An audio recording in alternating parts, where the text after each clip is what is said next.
Hello बच्चों, मैं MD Yadav और आप देख रहे हैं सूर्योदय सक्सेस पॉइंट। आज की इस क्लास में हम सॉल्व करेंगे कक्षा 8 की गणित की जो कार्य पुस्तिका है उसका कार्यपत्रक 61 और 62। तो चलिए स्टार्ट करते हैं। 61 का पहला प्रश्न है, रिक्त स्थानों की पूर्ति कीजिए। हमें क्या करना है? हमें रिक्त स्थानों को पूर्ति करना है।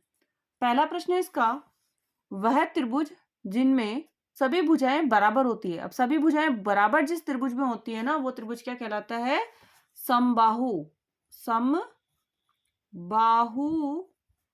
त्रिभुज, समबाहु त्रिभुज कहलाता है।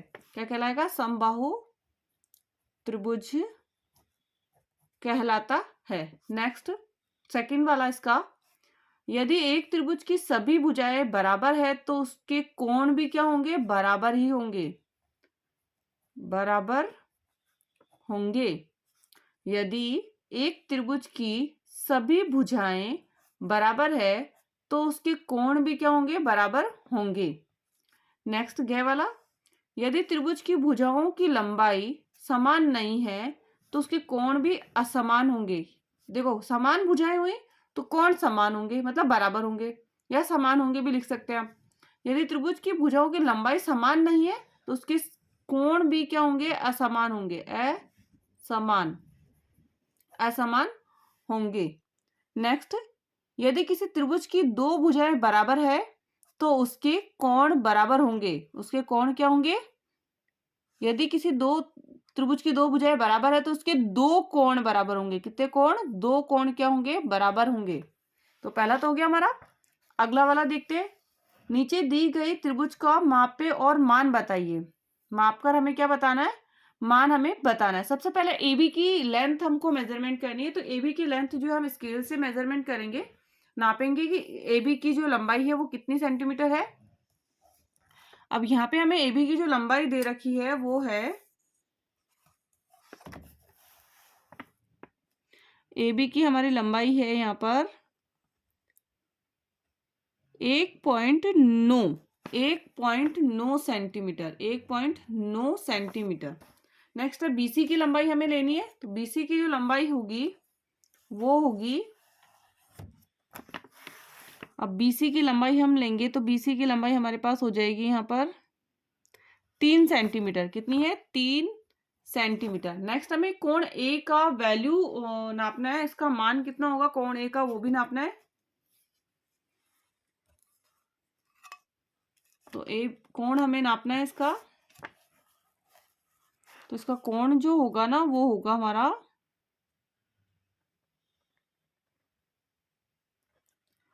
वो है हमारा, यहाँ पे आ रहा है हमारा तो 95। कितने का है? 95 का।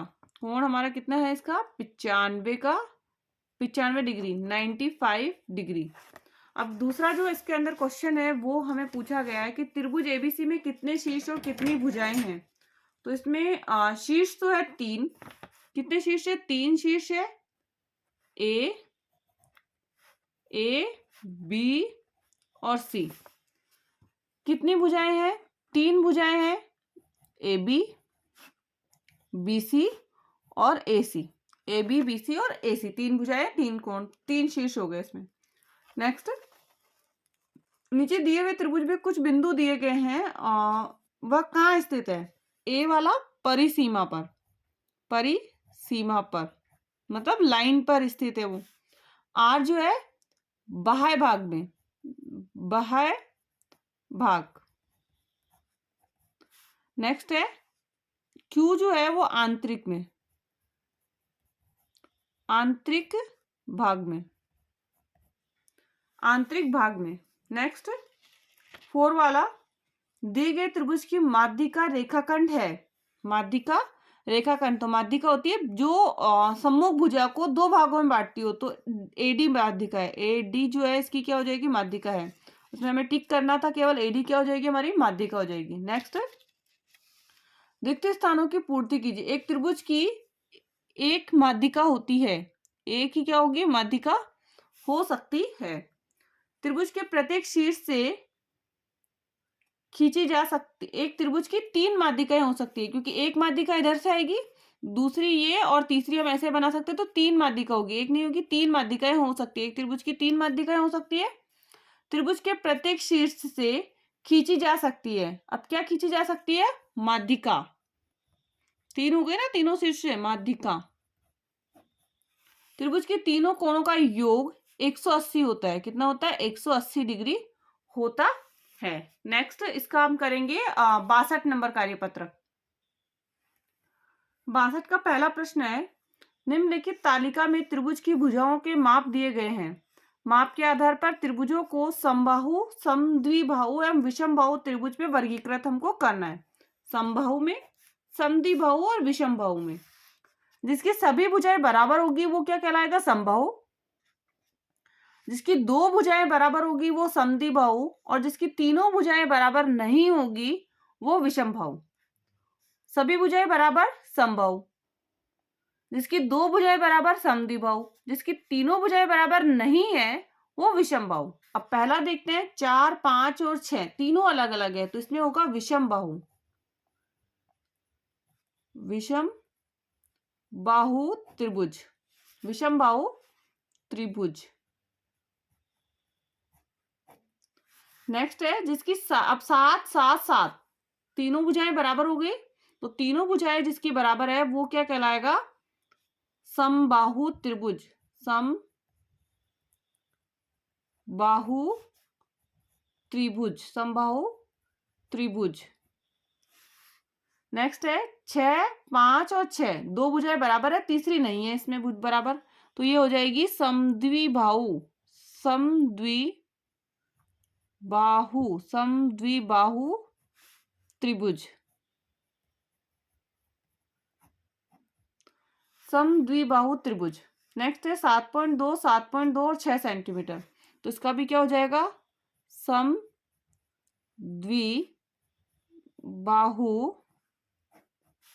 त्रिभुज। समद्विबाहु त्रिभुज क्या हो जाएगा? समद्विबाहु त्रिभुज।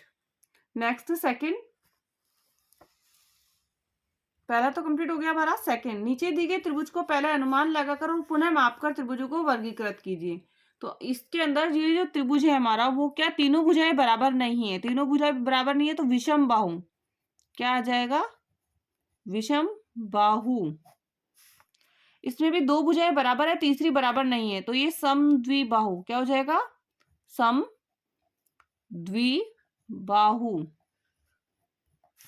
नेक्स्ट इसके अंदर सारी 2 भुजाएं बराबर है, तीसरी बराबर नहीं है, तो ये भी क्या हो जाएगा? समद्विबाहु।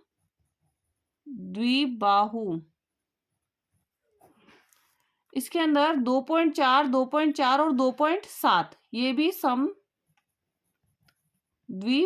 त्रिभुज, क्योंकि यहाँ पे 2.4 है, यहाँ पे भी 2.4 है, 2.7 है, तो समद्विबाहु त्रिभुज। नेक्स्ट थर्ड वाला प्रश्न इसका, त्रिभुज को पहचानिए तथा उनके भुजाओं के आधार पर वर्गीकरण कीजिए। जिसमें सबसे पहला तो सारी भुजाएं क्या थी? सेम थी, 2, 2, 2 सेम है, तो समबाहु त्रिभुज। नेक्स्ट में 3 है, 5 है और 7 है, अब अलग अलग है, तो विषमबाहु त्रिभुज क्या हो जाएगा? विषमबाहु त्रिभुज। अब इसके अंदर 2 बराबर है, 3, 3 और तीसरी बराबर नहीं है, तो ये समद्विबाहु। समद्विबाहु। नेक्स्ट इसमें बराबर है, 2 तो बराबर है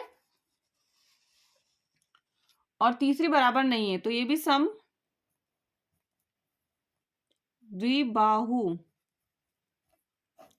समद्विबाहु।